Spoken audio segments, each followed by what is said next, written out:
Hi, everybody. Welcome to another webinar on Fairfield Earth Day Week or Earth Week. I never quite know how to say that one. I want to welcome you to a webinar with my good friend Eric Frisk, who has always helped out with Earth Day and usually is in Fairfield helping us with our Fairfield Earth Day, but he got stuck in Texas. He's in Houston. So his pictures of his garden are going to leave you a little envious. So I'm going to pass it over to Eric. Hi, Mary. Thank you. Yeah, this is Earth Day. It's a 50th Earth Day, so it's kind of important Earth Day. Unfortunately, we don't get to be all together and enjoying and celebrating Earth Day together. But when Mary and I were talking about what kind of presentation I could do, usually, we'll have it and I'll have a table and we're talking about community gardens or bees or wildflowers or something like that. But one of the things that I thought we'd talk a little bit about is when we were talking was how, let's maybe talk about starting a vegetable garden or a food garden at home, which is kind of become important again and give something to somebody, gives you something to do when you're at home and stuff all day with the kids or whatever. I'm going to go ahead and start the slideshow here in just a second, and we can start talking from that.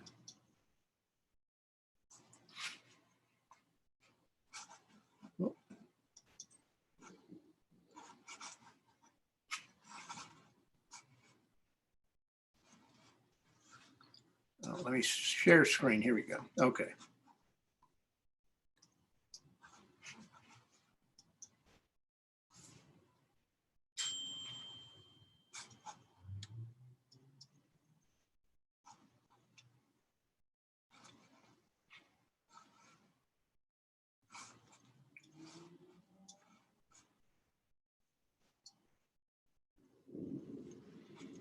Okay, so here we go. We got the PowerPoint going now.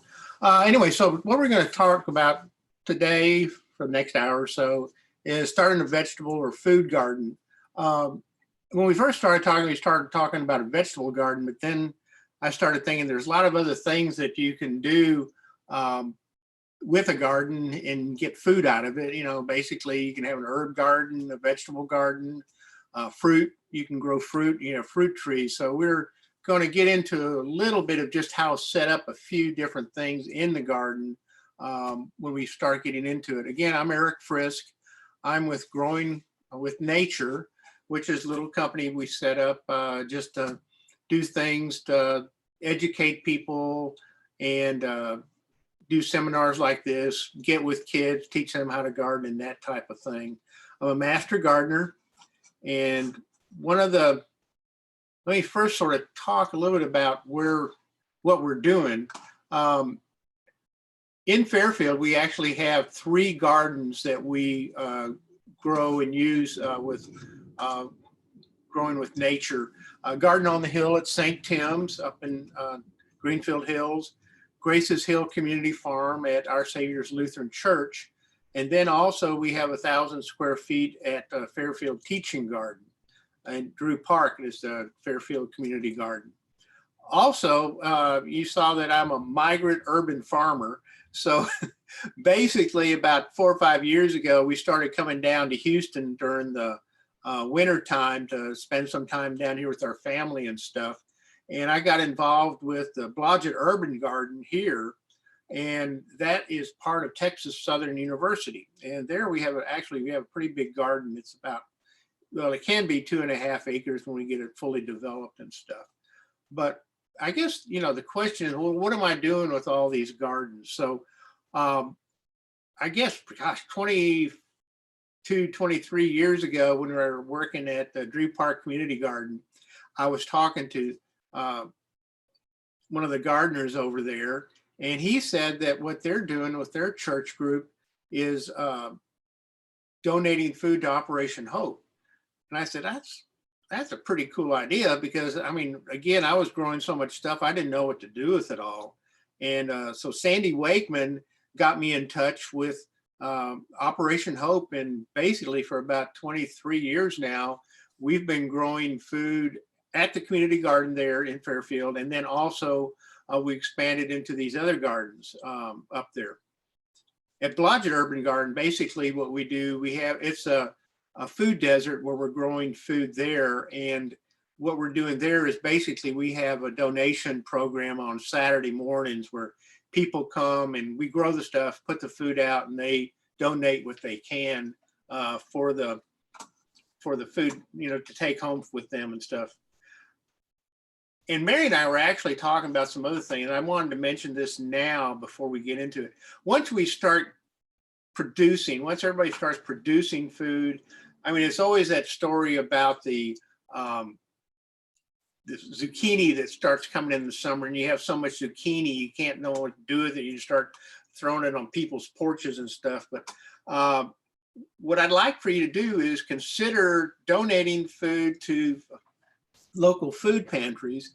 And in Fairfield, the main one we've been donating to is Operation Hope. They have a food pantry, and you can contact them. I think they're open Mondays, Wednesdays, and Fridays, and from I think 10 to 12. But look them up online and see exactly what the hours that they're open. And you can donate the food there, and they'll make sure that it gets dispersed out to the people and stuff. So that's sort of my plug for what to do with your food, because we're going to grow a bunch of food once you get all your gardens started and stuff.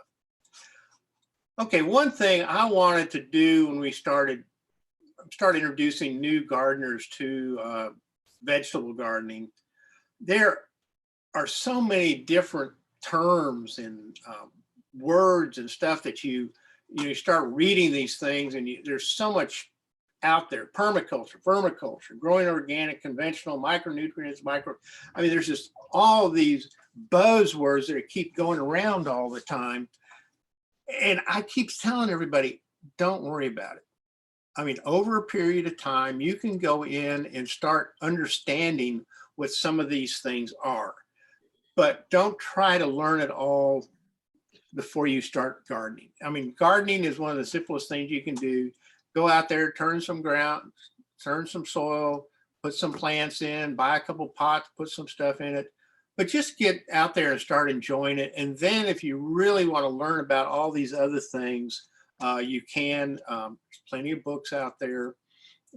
Fairfield libraries, the Woods Library and the main library have a lot of good books to read, and a lot of good books from local standpoint too.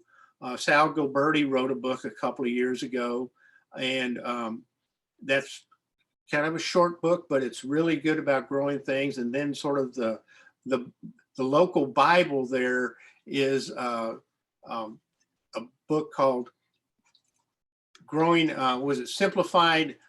Growing Simplified by Nick Mancini.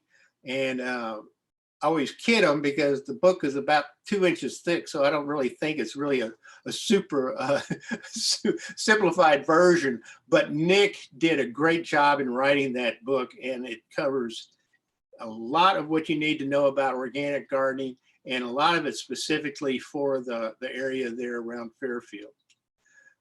So when we first start looking about gardening, there's some things that you need to do before you start just getting out there and turning the soil, and because we want you to be as successful as possible, and we're going to go through these things a little bit at a time, who you are, where you are, what do you need to know, and what else you might want. So let's start talking a little bit about who you are and who will be gardening. There are lots of different types of vegetable gardens that you can have. So you need to know your physical ability. I mean, if you're a teenager, 20-something, 30-something, I mean, you just get out there and start busting soil and digging stuff up. If you're my age, you start need to cutting back, need to have the beds a little bit higher so you don't have to bend all the way down. So you kind of need to know your physical ability. Lifting stuff, how heavy can you do, there's a lot of, you actually need to know yourself a little bit about how you want to garden. The next thing is time. I mean, don't overcommit to the garden. I mean, if you're working and you have kids, start small, just get into it a little bit. Um, you know, once you get the garden established, actually the time that you need to spend weeding and stuff is really not that much, but you just need to stay after a little bit every day. Again, the smaller you start, you can always add a couple more boxes or a couple more rows to the garden and stuff. Resources, gardening is a really great way to have entertainment. You don't need a whole lot of resources. I mean, you can put scrap lumber together and build boxes. I've seen garden boxes made out of drawers, wooden drawers that people have pulled out of old chests and stuff and drilled some holes in the bottom. You don't need a whole lot of resources, but then you can go as crazy as you want and spend as much money as you want in gardening. The experience that you're going to get is going to come from getting your hands out there and getting in the soil. At the end of the presentation, I also have a list of places that you can go and do volunteer work with groups that actually know how to garden. This includes the Fairfield Extension Office in Bethel, Fairfield County Extension Office up there. You can come to the community garden here in Fairfield, come to the farm out over at Our Saviors, or come up to the garden. You can contact anybody there or give me a call and we can get you out there and show you and just volunteer to get out there and enjoy the nature and stuff. And then, more that you need to know about yourself too is, what's your reason for gardening? I mean, there's so many different things when you talk to people. My first, when I started gardening a long time ago, I wanted to, I thought that the food tasted better. And then, all of a sudden you sort of realize that, the better the food tastes, the more nutrition's in it. Then as a side benefit, if you're out there turning and bending over and stooping and lifting stuff, you're getting a lot of good exercise, and it's kind of exercise that's good for you to develop your muscles and stuff and your strength. And you can, just the bending down and slow, easy, steady exercise. One, you can save money. You save money when you're out there growing things in the garden. Vegetables, and particularly organic stuff, it's been coming down, but it's still fairly expensive that you spend on vegetables. Physical health, again, we talked about, the food you're eating, the exercise you're getting. So you're building up your body to make, to be healthier. Another thing that I enjoy is just being outside and being around nature and noticing things that are going on around you. The birds flying by, the good bugs and the bad bugs that are in your garden. It sort of gives you a little challenge sometimes how to combat some of that stuff, but it gets you a lot more attuned to nature and seeing what's going on in the world around you. And then I think right now, this is probably the best benefit that a lot of people can have in getting into the garden, just the mental health.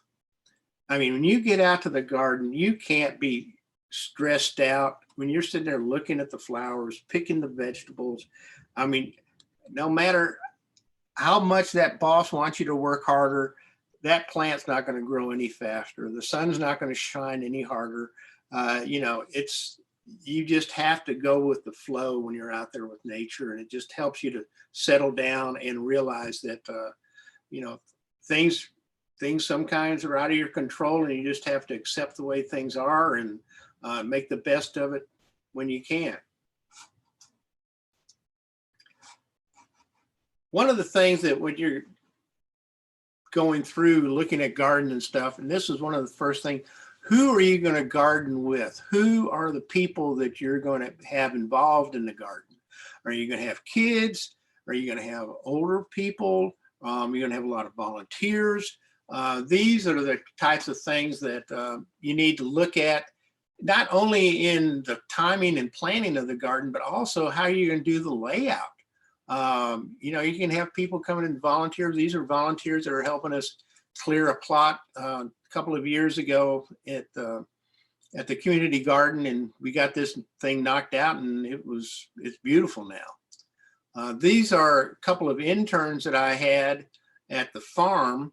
And again, you can get volunteers to help you on some things.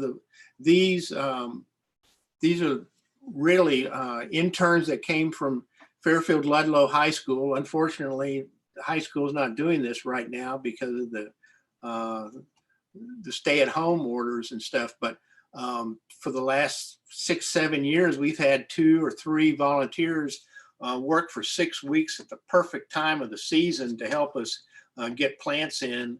And then over the summer, I've been able to hire people to help us with some of the things we do on the farm. And then also we've had farm camp a couple of times with Uncle with school, and they've come.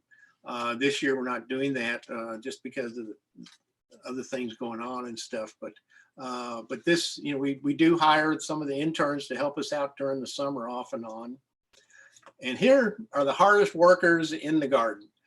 Basically earthworms. Once you start getting your garden going, the earthworms are going to keep the soil right, keep the nutrients in the soil, and they work day and night no matter what, and they are the hardest workers in the garden, and you got to really respect what's going on in the soil to keep your garden going. So the next thing I want to talk about is where we are. We're talking about the latitude, so that's the actual location we are. And the reason for that is kind of interesting is, where you're located in America depends on the degrees of the sun that's getting into your garden. And just to hop down at the third one down or so, we're talking about the growing season outdoor. That's one, it's has to do with the frost dates, which is basically last average frost date is May 15th. Might be a little bit earlier now just because of global warming, but this is something that we typically look at. And then the last average frost day is October 15th. But the growing season is once the temperature, but also the amount of sun that we're getting. So that will also affect where you're growing and how you're growing. If you look up on hardiness maps and zones, this is something put out by the U.S. Department of Agriculture, and they'll show you basically the same thing we just put down there with the average growing days. One thing I do want to mention is temperature, air and soil. Lots of times you'll have the air temperatures during the day getting up to 70, 75, and then you'll get a freeze. But the air temperature, even though the air temperature is warming up, the soil temperature is really more important in the north of, where we're growing up there, because the air temperature can get up to 60, 70 degrees in the day and still be below 50 degrees at night. So if you're going to put those tomatoes in the ground, they're just going to sit there and maybe even rot if you don't have the soil temperature. So you have to keep that in mind too when you're looking at where you're going to put a garden in. Is it a sunny location that's going to warm up a little bit more earlier in the spring and stay warmer a little bit later? Our farm at Graces Hill Community Farm, it's perfect location. It's a south-facing slope that gets sun all day long, and we get to put things in a little bit earlier there because it's warming up. If sun comes up and hits that south-facing slope, it's a little bit facing to the east, and it is just perfect location. Also in Fairfield, we're blessed with a lot of rain. 50 inch annual rainfall is about 50 inches, and you do need about an inch a week to maintain your garden and stuff. Unfortunately, you don't get an inch a week. Some week you'll get 3 inches and you won't get anything for 3 weeks. So we do have to have water, but the rainwater, the rainfall is really important and one of the best things that we have to help us grow things there in Fairfield. Then what we're starting with is the soil. In Fairfield, we're really so lucky. Most of the soil in and around Fairfield is sandy loam, and it's a little bit slightly acidic, which isn't quite the best for gardening or vegetable gardening, but that's easily amended. So it's something that you can modify pretty easily. We do have rocks, you do have to deal with rocks and stuff. But I tell you what, down here in Houston, you have to deal with gumbo clay that I can't even, I mean, you could make pots out of this stuff. I mean, it is so horrible to deal with. We had a field that took us 3 years to change the gumbo clay to a friable loam that we could plant in just by adding tons and tons of organic matter. Hey, Eric, when Yes, you sir. talk about the soil to amend it from the sandy loam and slightly acidic, what are we trying to get to, and what would we amend it with? Okay, well, we're going to get, I'll get to that in just a minute. We do have a slide talking about the soil and what we need to do. Okay. But I'll also talk about how we're going to change the acidity too. Okay. Okay, so we'll get to that in a minute. Again, here as a group of volunteers, again, working with Operation Hope, we have corporate volunteers that sign up for Operation Hope looking for places to do. And I've got my hand up raising all summer, come help me at the garden and stuff. So this is something that you can also do at Operation Hope.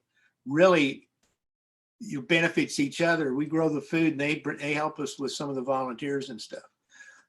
This is a hardiness zone map, and I don't want to go through this a whole lot, but you can tell, as you would think, that along the coast it's a little bit warmer. Actually, in Fairfield, if you get too much north of the Merritt Parkway, you're getting into another zone there. So you see, that's almost like running along the Merritt Parkway right in here. But it does get a little bit cooler up north. Okay, so basically, for your site, to have the best vegetable garden, and you can modify things if you're growing herbs or mints or stuff like that. But if you want a good vegetable garden, you need direct sun of about 6 or 8 hours. You need to consider the moisture in the soil.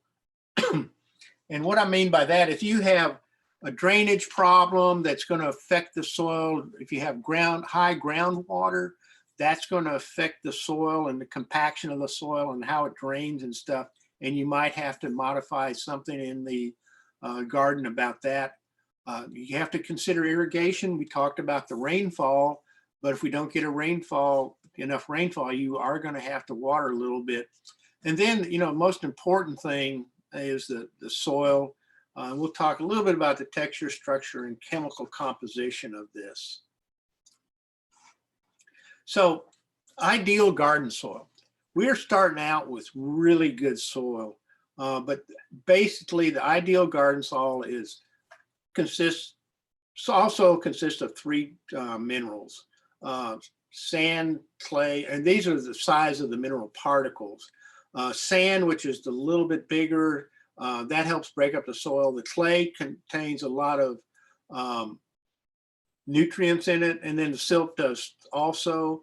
But a good garden soil is, probably about 45 to 50% pore space. So you don't want a soil that's hard and compacted and close together.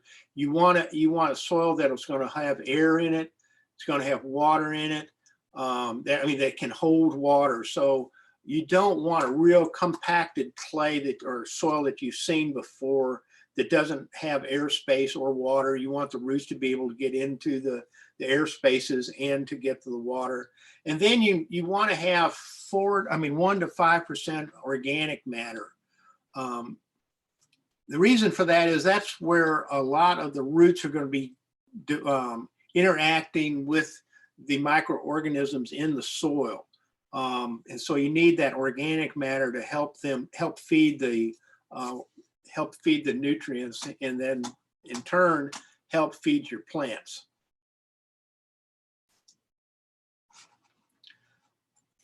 Okay, here we talk about the soil chemical composition. Basically, temperature, we were talking about the germination.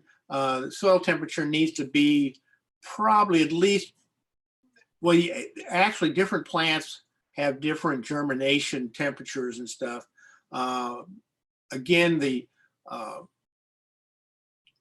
plants like the coles family, the collards, the kale, spinach, those types of things germinate a little bit cooler. Tomatoes require probably 70-degree soil temperature. That's why lots of times we'll start them inside. And then also the soil temperature affects the growth, as we were talking. If you put tomato plant out there in a 50-degree soil, it's not going to start growing for until that soil warms up. Ideal pH levels for soil, for a garden soil, 6.2 to 6.8.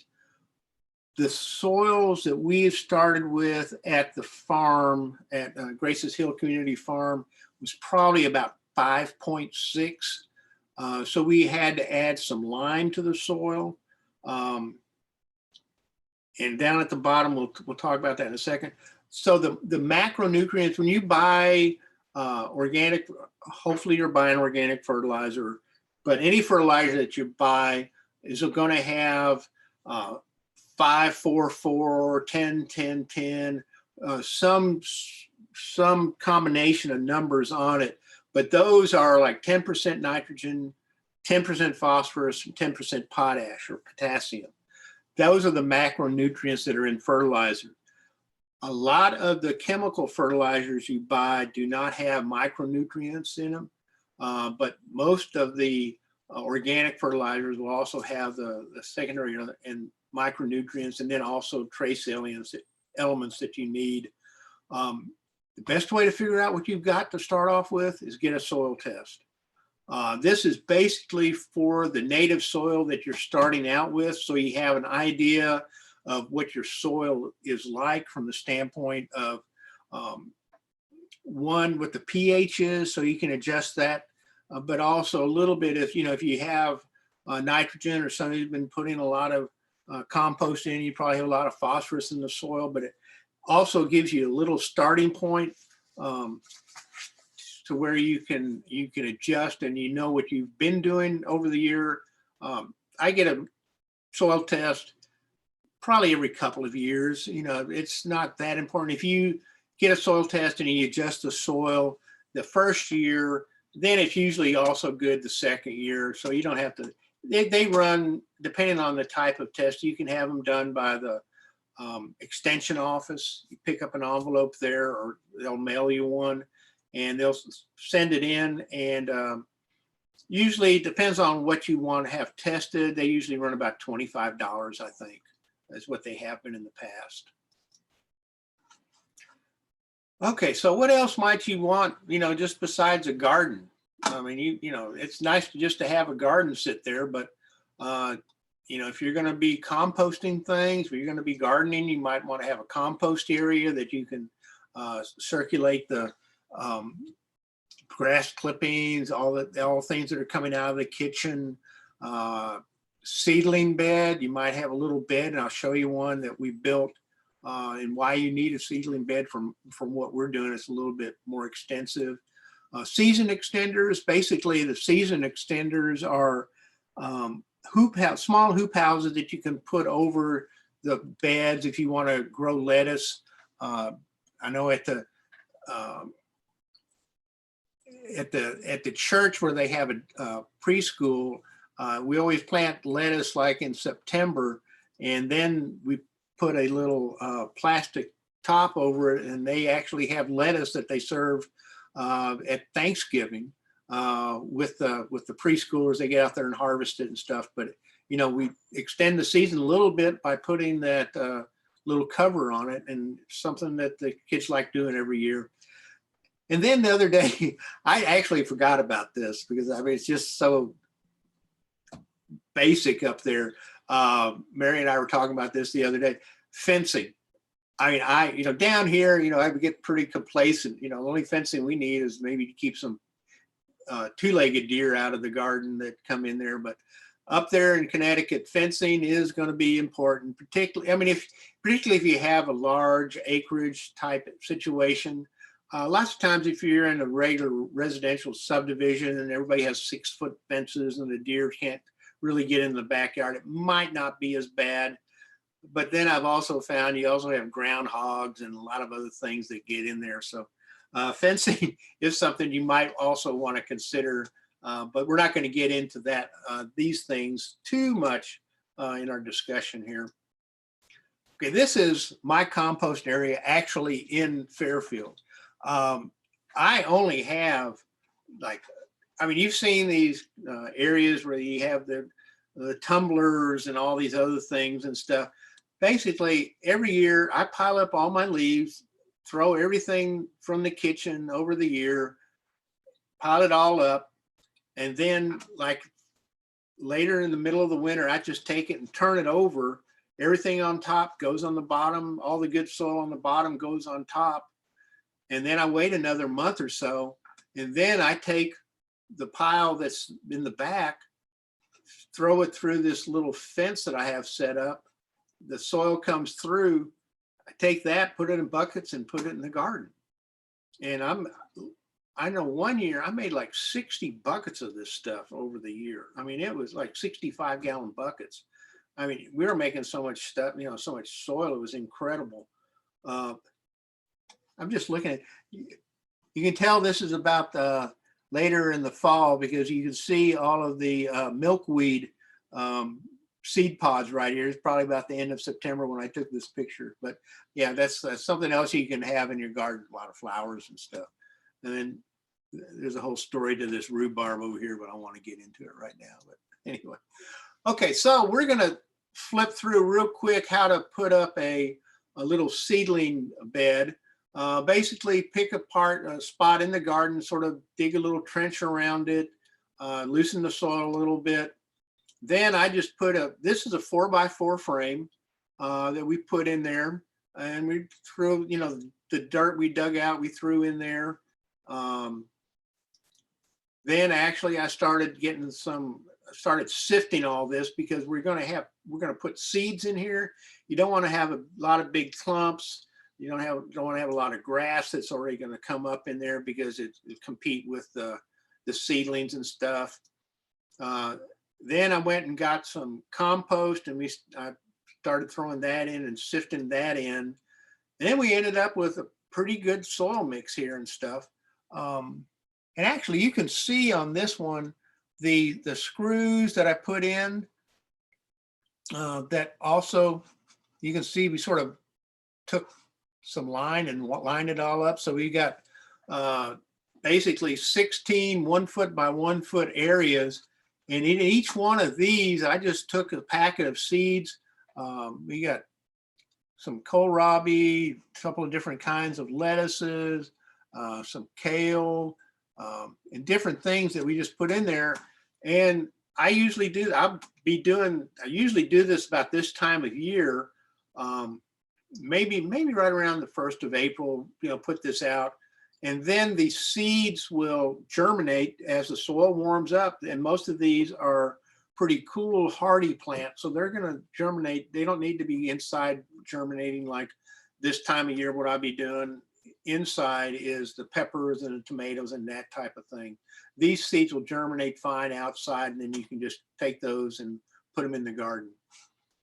So let's talk a little bit about the garden plan and how we're going to, what we're going to do in the garden. Okay, where are we going to put location? Where are we going to put the garden? Convenience. I know outside when we started having herbs, I wanted to have them closer to the kitchen. So we had a little herb garden sort of right outside the kitchen door. And I guess, the rest of the garden, visual appeal, depending on how you do it. If it's something that looks nice, you might want to have it sort of be in a location that you can see. And that way you can um,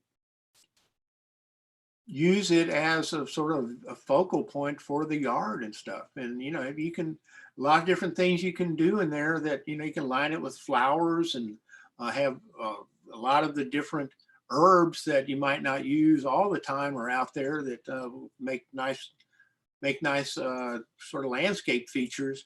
Uh, Again, I always have a pollinator garden. I have bees in my backyard, and people think I'm crazy because I don't have that big a yard. But you know, if you are going to have a pollinator garden and you are going to attract bees, you might want to keep it back away from any pathways or where people are walking all the time, because not everybody likes bees as much as I do. And you know, and again, that's just something you have to consider other people. Uh, Selection, what do you want to grow? I mean, do you want to grow veggies? Do you want to grow herbs, fruit, flowers, all of the above? The big thing is grow what you like. Decide what you want to grow. If you want to start off with just some herbs and some pots on the back patio, fine. I mean, you know, just grow something that you're going to use and you're going to get some enjoyment out of it. A lot of the herbs also are good pollinators. They attract a lot of, you know, butterflies and stuff that, you know, would use them as a, you know, to lay their eggs and grow their young on and stuff. Then, okay, this is once you decide if you're going to put a vegetable garden in, and basically these are row and strip gardens. Direction and size. Okay, direction, I always run, if it's a rectangle, I always run the rectangle as close as possible as I can north to south, because as the sun's moving across east to west, it'll get everything in that garden over the day. It'll get sun no matter what you have planted. If some of the plants are taller or not, because you will have some of the pathways and rows there. Size, I like, when we're doing structured beds, I like to have 3-foot beds because I can reach in without stepping in the garden. And also, if it's just an unstructured bed, I can actually straddle it and bend over and pick and weed in it. 30 inches, 36 inches, that's about the size that I like for the width. Again, as long as you want. I've been in gardens where they have like 30-foot long beds that are structured, and you got to walk 30 feet down to the end before you cross over, unless you want to try to jump over the thing, which I don't jump as well as I used to. But so consider that too. Maybe have a little path, a little cut throughs, a little pathways about every 8 feet. I think 8 feet is kind of easy to get around back and forth. But the size and stuff, pathways, size and material. And well, I'll show you some of my suggestions as we go through this. But pathways, again, who's going to use this? If it's just you and maybe one other person, you probably only need about 2 feet in between the beds for the pathways. But I found when we have the preschoolers up in the garden, 3 feet, but 3-foot wide pathways, sort of like a sidewalk, and maybe even a little bit bigger. Because when you get all those kids crowding around one of those boxes, it's hard to, you know, keep everybody on the paths and not stepping into the garden because people are jostling around and stuff. And material, we'll talk a little bit about that, and I'll show you the different types of materials I've used in the past and how we've used them and stuff. Irrigation, you know, small garden, you can hand water. Bigger garden, you know, I like to put in a drip irrigation if we had a bigger garden. We just haven't had the funds yet to do that. So particularly at the garden in down here, since we do have to water a lot, and it was part of the TSU, and we did have the TSU grounds crew that knew how to put sprinkler heads in. They put in sprinkler heads, and we do overhead water, which I don't really recommend, but hey, you know, you got what you got, and we just sort of contend with it. Lasagna gardens, this is basically just a style of how to create a garden, and we'll talk a little bit about that. And then the square foot gardens, basically these are Mel Bartholomew started square foot garden, and they're like 4 foot by 4 foot boxes that he has come up with the trend to how to grow different stuff, and have a whole lot of different varieties of things grown in these boxes and stuff. Types of vegetable gardens, again, we got container gardens we'll look at, raised beds, and we're going to have examples of all these. And I think rather than just talk about these, we'll go through. So container gardens. Okay. So here are some container gardens. The one on the right is basically a kumquat tree that I have grown in the back here. And my dad was a contractor, and here at the house, he has 4-car garage and all concrete in the back. So we basically have to grow in containers here. But the kumquat's doing great. You can see we had a bunch of kumquats on it. This is about a 2-year-old tree that we purchased. On the left is our garden, is our patio up in Connecticut. The pot on the right, those are Juliet tomatoes that are growing. And on the bottom, we actually put in some basil, the same thing on the left. I think these are all tomatoes growing here with different types of basil in the bottom. And these aren't huge pots. They're probably 15, 18 inches high and probably hold about 7 to 10 gallons of dirt, maybe 2, Home Depot buckets of soil in them and stuff. But you can see we've got a bunch of tomatoes growing on them. We got, looks like we have some. Oh, the ones on the left are the the ones on the right are really good. I really like those tomatoes, and the ones on the left are the Cuban yellows. Those are some really small ones that grow.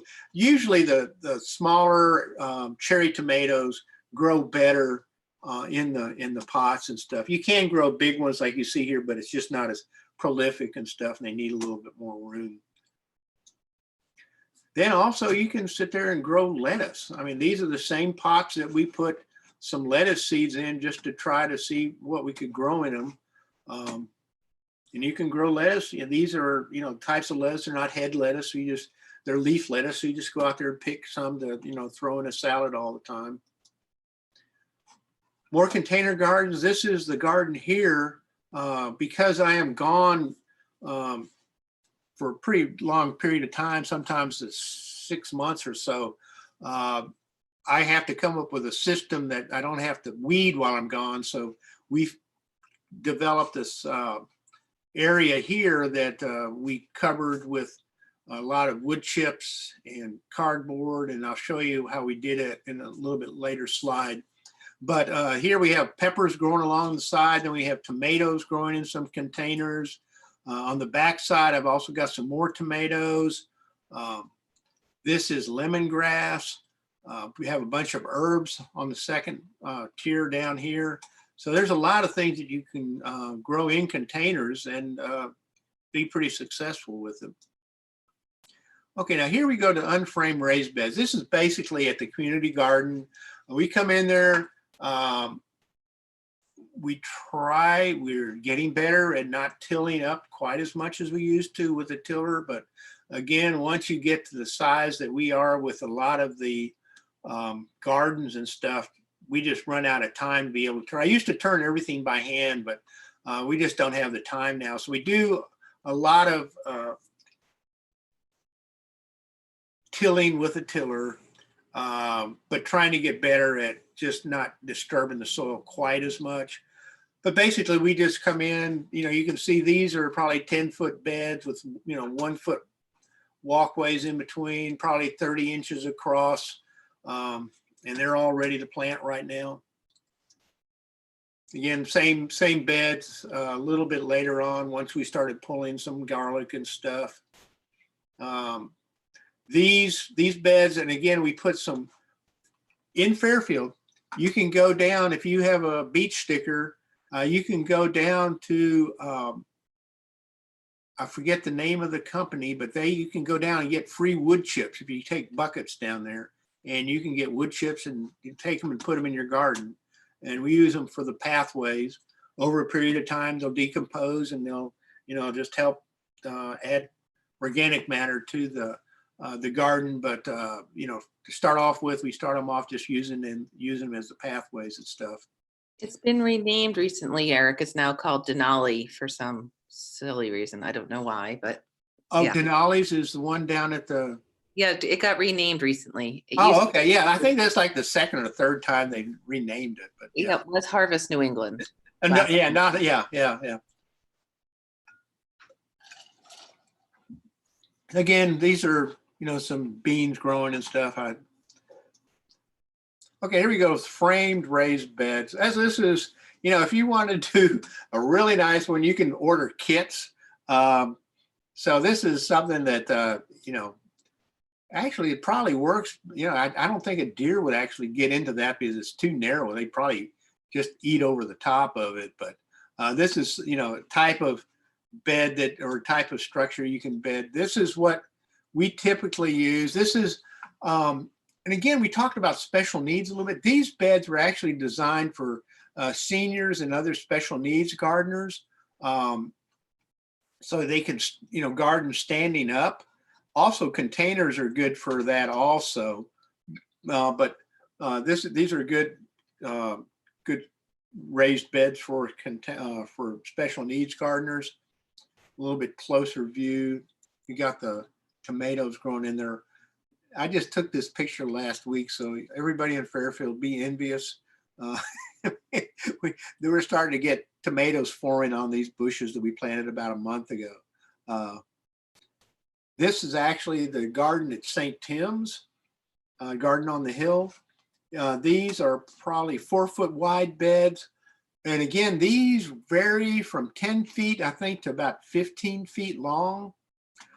They were set on a material, a weed block filled with the soil and then backfilled with the gravel, which is really nice looking and stuff. And it does look good for about a year or two, but over a period of time, seeds, fly in, dirt flies in, and, unfortunately, we have to weed this quite a bit. Again, I don't use herbicides or commercial herbicides. I'm trying to find some organic herbicides that we can use on this, but we do spend a lot of time after the first couple of years weeding this to maintain the way it looks here and stuff.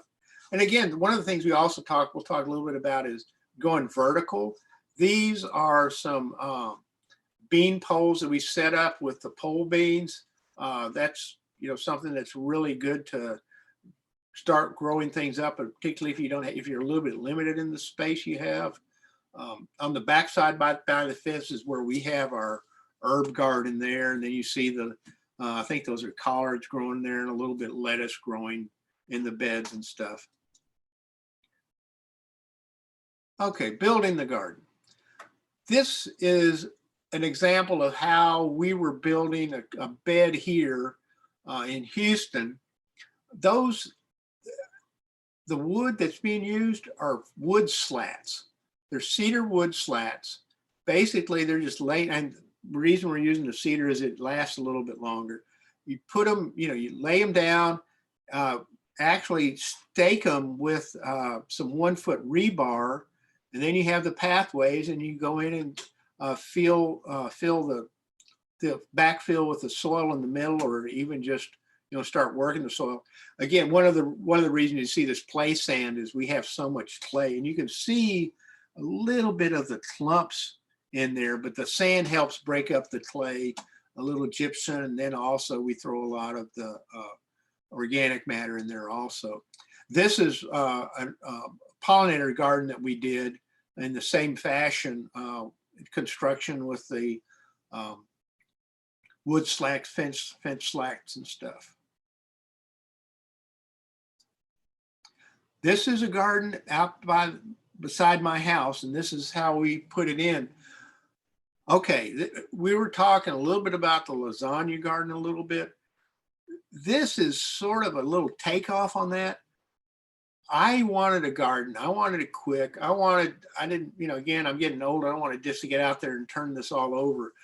I went to Marsilio's and talked to the guy there and got a bunch of the real heavy duty cardboard, laid it down, put it out there, fill those things up with the soil down on the left. I got that from Home Depot. It's organic soil mix. It's OMRI rated, so it is organic soil. Filled up those beds, and over the next year or so, it killed the grass. I put wood chips around in the pathways and around the edge. It killed the grass.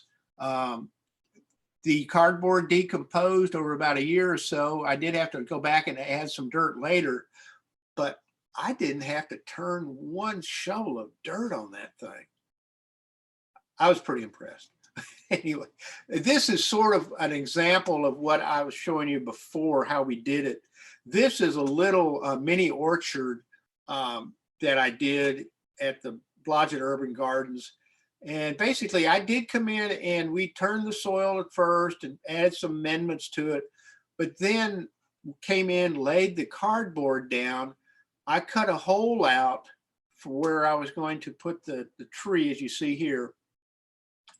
Then backfilled it with the wood chips, and then put some other wood chips around the tree. And then, just started watering it.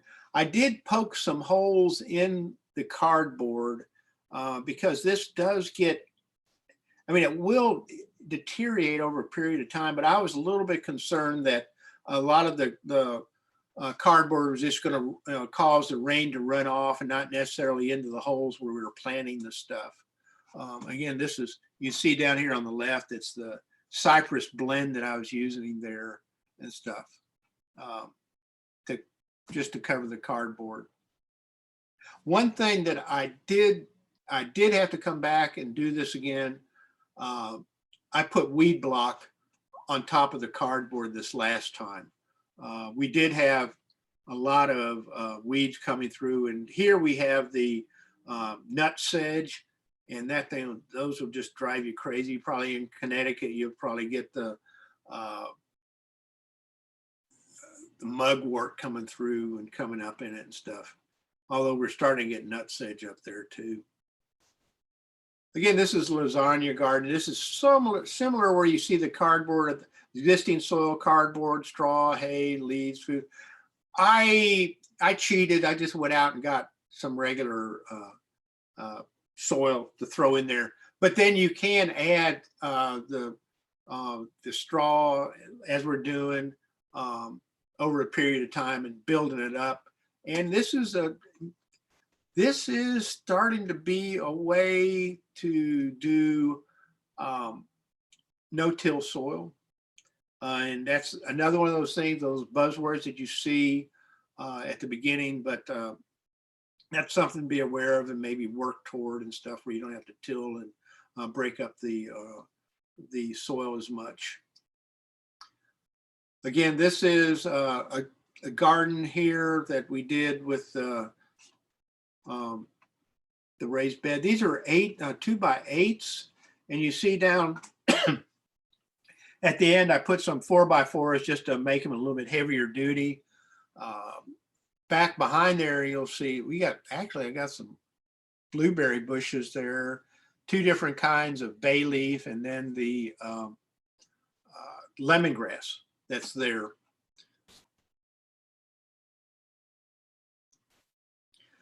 These are not 2 more of our interns, Aiden and Dan. Those are like 3 years ago. We went in and rebuilt the beds at the Drew Park Community Garden. These are all beds for seniors. These are all 4x4 beds. You can see the pathways going north and south are a little bit wider. The ones the other way are a little bit smaller, but it does give the people ability to come in. What you don't see is just to the left are similar beds, but are like 16 inches high. Those we didn't build them all 16 inches, but we did have some for people that needed a little bit more a little bit more raised beds. But they're obviously very proud of the work they're doing. Okay, so this is my preference. This is at the Our Savior's Church, and these are the first beds that we put in. These are, again, these are just 2x6, 3 foot wide, 8 foot long, but the material for the pathways is grass. I've seen gardens put, we saw the ones with the wood chips down. I mean, with the they're wood chips down. We've seen the ones with gravel down. I've spent so many hours weeding both those styles that I've come to the conclusion it's just as easy to get a weed whacker out there and run it up and down and spend 30 minutes a week doing those things rather than spending hours and hours trying to get the weeds out. And actually, you see we got clover there, attracts bees, it keeps the biodiversity going. I kind of like it. It's to me, this is the way, if I were to do a garden in my backyard, I would do it with, probably 2 foot pathways, 3 foot wide beds, 8 feet long, and just an area to walk around in between them. It's not as much to turn over in the spring, or, to work with getting the weeds out. Easy to keep, fill up with leaves in the fall, and it looks nice. You got the leaves all piled up in there. And then in the springtime, pull the leaves back, plant right through it, and you're ready to go. Okay, so this is sort of a resources and demonstrations of what we got.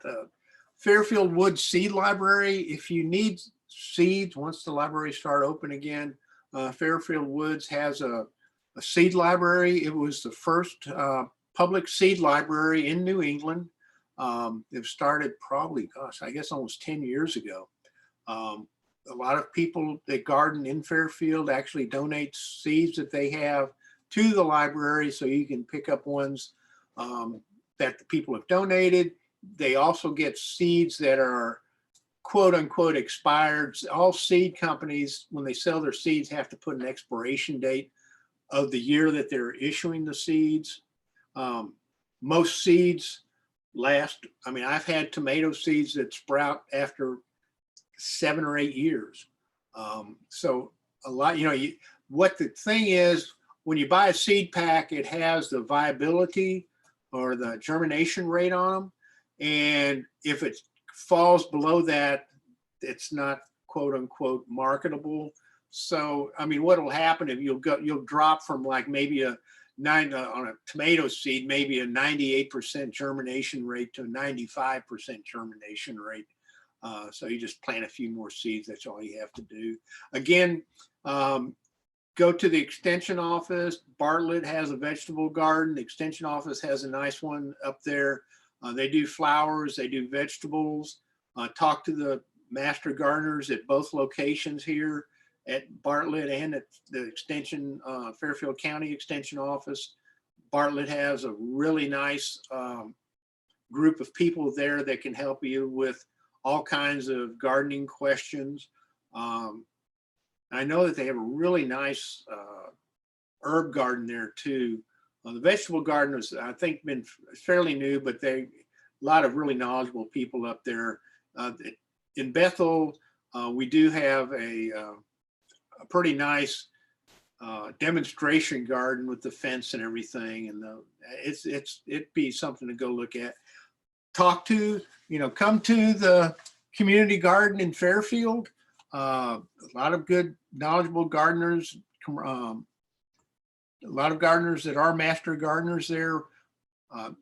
When I go out of town, I go hang out with crazy gardeners at community gardens and just sort of see what they're growing and stuff. That's sort of how I got involved in it down here. Westport Community Garden is a fairly large community garden. They have a lot of nice people over there. Go over there, stand by the fence, say, can I come in, talk to somebody and say, I've got some questions. Mind if I look around, see what you're growing, see how you're growing it? I mean, gardeners are so easy to talk to, so willing to share. I think that you're going to be surprised on how much information they'll give you. The only other problem is if you talk to 5 gardeners about how to grow tomatoes, you're going to get 10 different answers. So be aware of that too. But they're willing to share and maybe share too much. But it's really enjoyable to talk to a bunch of different gardeners in different locations. Anyway, we are All America Selection Garden at Drew Park. We have the seeds that they send us, and we do some demonstrations on the brand new varieties that they have. And we've been growing some of them, even past them giving them to us because they're such good varieties and stuff. Anyway, I think that's, I'm like within a minute. Boom. Okay, 1 hour exactly. So thank you very much for watching. Let me see. Do I go? Okay, stop share. Okay, here we go. Okay, there we go. Okay. So we back together? Oh, let me, or do you have yours muted? Muted, sorry. That was so interesting. I wanted to just share that, if people want to get a soil test, they can go to www.soiltest.uconn.edu and it's $12. Oh, okay. So it tells you what you need to do. You don't want to get a scoop from just one spot. You're supposed to get scoops from several different places. And in the area where you're going to do your veggie garden, if you're going to do a flower garden, that's a different kind of soil test because they're going to be telling you to do different things. So it depends on what you want to do in that particular area. So, but that's all on their website, and that's done.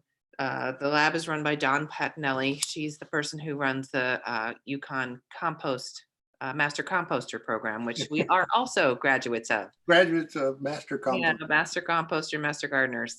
So that's us. So do we have some questions, some chat questions or chat 5? I was telling people if they had any questions to type them, and that was all me saying that to the folks. Oh, okay. The chat. Okay. Yeah. Okay, good. So I think you covered just about everything. Maybe too in depth, but anyway, when I was going through this, there was a lot of things I thought about, and a lot more things I could cover. But I think basically that covers the basics and how you can get in there and start thinking about what you wanted to do and stuff. Yeah, I'm glad to see you're going in the no-till direction. You and I have been fighting over that one for years. I know. And the guy here in town, Dr. Bob Randall, who's like the guru, and he's even more important here than Nick is up there. This guy has written books for like the last 20 years. But he even told me the other day that, going no-till, and you just can't do that on a large acreage. Like, we added this 5,000 square foot garden here, or field basically. And he said, you just can't really do it economically, but I was glad to hear him say that to me, but it was one of those things that I still want to try to do it as much as I can, but yeah. Well, I don't know. You need to talk to Dina Brewster and the gang at NOFA. They're big no-till folks. So yeah, well, they're for profit too. Thank you so much, and we'll keep in touch, and maybe we'll do so. Well, it depends on how long we have to stay inside at home. Maybe we'll do some more of these. Yeah, great. Yeah, let me know if there's something else we want to do it on. I've got other ones that I set up that we can talk about. I did that whole series on what did I call it? Seed to spoon or seed to fork or whatever, the plate. The whole gardening series that we talked about. How to start plants and how to do different things and stuff like that. So that sounds good. Okay, good. Thanks, Mary. Enjoyed it. It was fun. We're right on time. I can't believe it. Good job.